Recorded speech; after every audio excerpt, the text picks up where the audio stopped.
안녕하십니까. 주식강의실의 방장 핑크캣입니다. 이번 강의편에서부터 팁앤팁스 시간을 이용한 심리전에 대한 내용 다뤄보도록 했죠. 시리즈 1편의 제목을 주식 매매를 시작하기에 앞서 주변 환경부터 정리하자라고 정해보았습니다. 우리는 무언가 시작할 때 미리미리 준비들을 하곤 합니다. 막상 시작하고 나서 이것저것 챙겨야 된다면 일의 능률이나 생산성이 떨어지기 마련입니다. 주식 매매도 이와 같습니다. 어떠한 준비들을 하고 시작을 해야 될지 하나씩 알아볼까요? 매매를 하기에 앞서 첫 번째로 체크해야 될 내용은 컨디션입니다. 만약 컨디션이 좋지 않다면 매매 자체를 시작하면 안 되겠죠?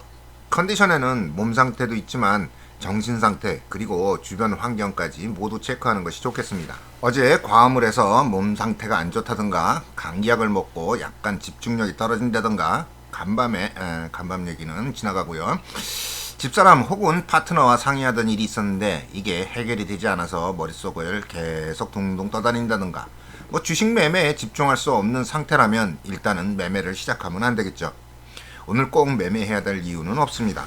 컨디션 상태를 무시하고 무모하게 덤벼들은 비참하고도 극단적인 결과를 하나 보여드리겠습니다.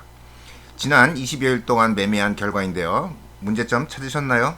무엇이 이렇게 만들었을까요? 정답은 음주 매매입니다. 술 한잔 하면서 매매한 것은 아니고 몸속에 알코올 기운이 있는데 그것을 무시하고 광클릭질 하다가 이성을 잃고 비참한 꼴을 당했습니다. 난 지금 괜찮은 상태야 라고 정신승리만 외치다가 매매가 끝나고 나서야 후회될 일을 처음부터 시작하면 안 되겠습니다.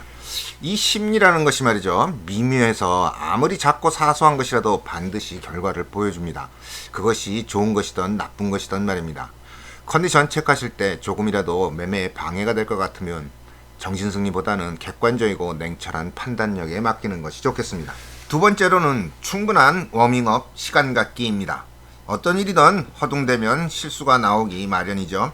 장 시작 시간에 겨우 맞춰서 매매를 시작한다면 허둥대는 모양과 같습니다.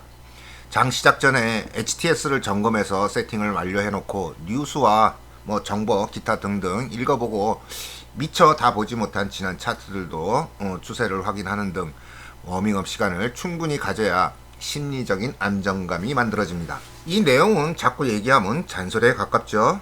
당연히 해야 될 일입니다. 자, 이제 세 번째 체크 상황은 주변 상황을 정리하는 문제입니다. 매매 준비가 끝나서 좋은 기분으로 매매를 하려고 그러는데 갑자기 옆집 혹은 윗집에서 공사를 시작합니다.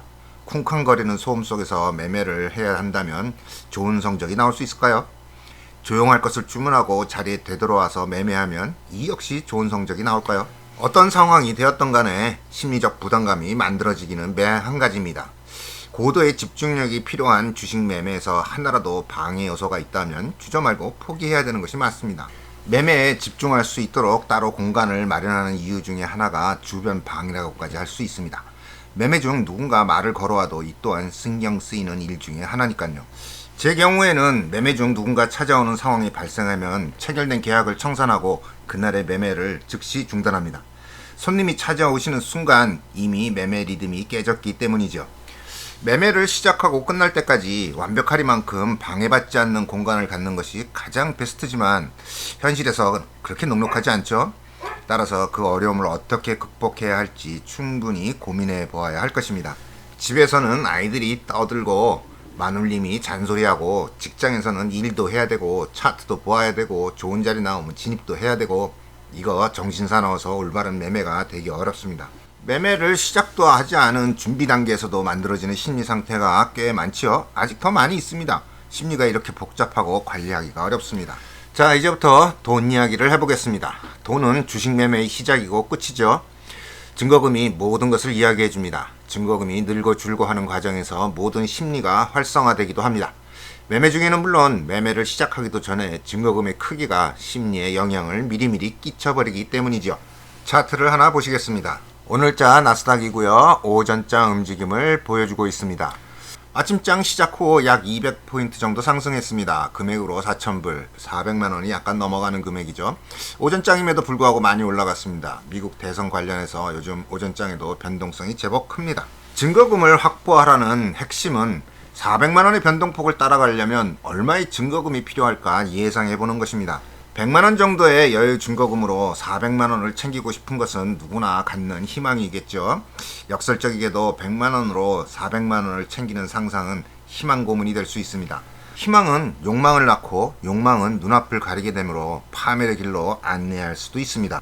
오늘 같은 날 방향성을 한 번만 잘못 잡아도 100만원 정도는 쉽게 손실이 납니다. 일단 손실이 나게 되면 재진입할 수 있는 기회를 다시 잡지 못합니다. 증거금 부족으로 한 번의 실수만으로도 재도전하지 못하도록 가로막아 버리기 때문이죠. 이때 하나의 원인이 되고 있는 증거금 부족은 방향성을 잘못 판단한 본인에게 책임이 있음에도 불구하고 증거금 부족에게 책임을 묻게 됩니다. 이 순간 다음 매매에서 똑같은 실수를 범하게 됩니다. 본인은 잘못이 없으니 계속 같은 잘못된 매매를 반복하게 되는 것이죠. 그렇다고 본인이 잘못을 인정할 때까지 큰 증거금을 잃으라는 거 아닙니다. 증거금 부족이라는 이유로 모든 책임을 묻는 심리 상태를 만들지 말라는 의미입니다. 증거금은 여유있게 보유하는 것이 심리적 안정감을 주게 마련입니다. 증거금 이야기는 여기까지만 하겠습니다. 매매가 시작한 이후에 증거금 운영에 대한 심리적 안정에 대해서 더 몇 차례 나올 예정입니다. 자, 돈 얘기가 시작되니 제목도 살벌 달콤해집니다. 돈 놓고 돈 먹기 게임. 주식을 도박이라고 말씀하시는 분들을 가끔 뵀는데요. 저는 생활 주식이라면 그렇지 않다고 강변하는 쪽입니다. 그래도 그렇게 말해놓고도 속마음 한구석에서는 늘 돈 놓고 돈 먹기라는 생각을 떨쳐버릴 수는 없었습니다. 어느 날 돈 놓고 돈 먹기 게임이라는 것을 일정 부분 인정하기 시작했죠. 그제서야 마음이 좀 편해지더라고요. 주식 매매라는 것이 로또처럼 일확천금이 생기는 일이 아닙니다. 일정한 재화를 이용하여 적절한 수익을 만드는 과정을 생산성으로 보기 시작했습니다. 손실이 날 수 있다는 전제를 늘 깔고 있고, 이는 사업적인 면인 투자 측면에서 보아도 투자 실패와 같은 현상으로 볼 수도 있습니다. 그 생산성이 산업 투자라면 제품이 되겠지만 주식판에서는 그 생산물이 돈이 된다는 것이 다를 뿐이죠. 물론 자기 합리화한 변명일 수 있습니다. 마음 한구석에 있는 찜찜한 아주 사소한 티끌만한 불편한 심리를 제거하기 위해서라도 합리화시켰어야 했습니다. 어떤 합리화를 했는지 잠시 들어보시죠. 조금 전 보셨던 일별 손익편입니다. 근데 아까와는 다른 점이 조금 있습니다. 조금 전 보여드릴 때는 없었던 오늘자 매매가 하나 더 들어와 있네요.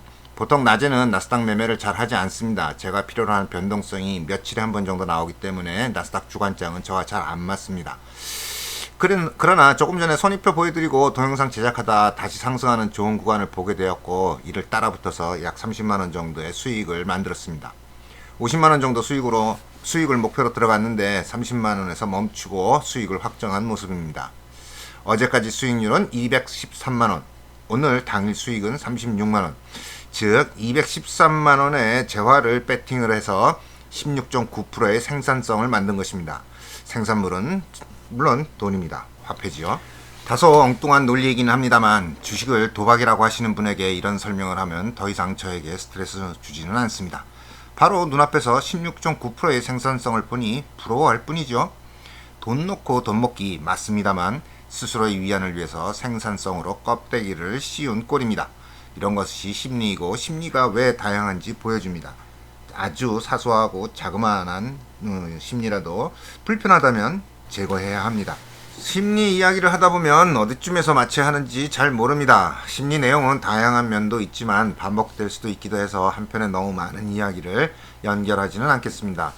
매매에 앞서 깨끗한 주변 환경이 심리에 상당히 좋은 점만을 강조해 보았습니다.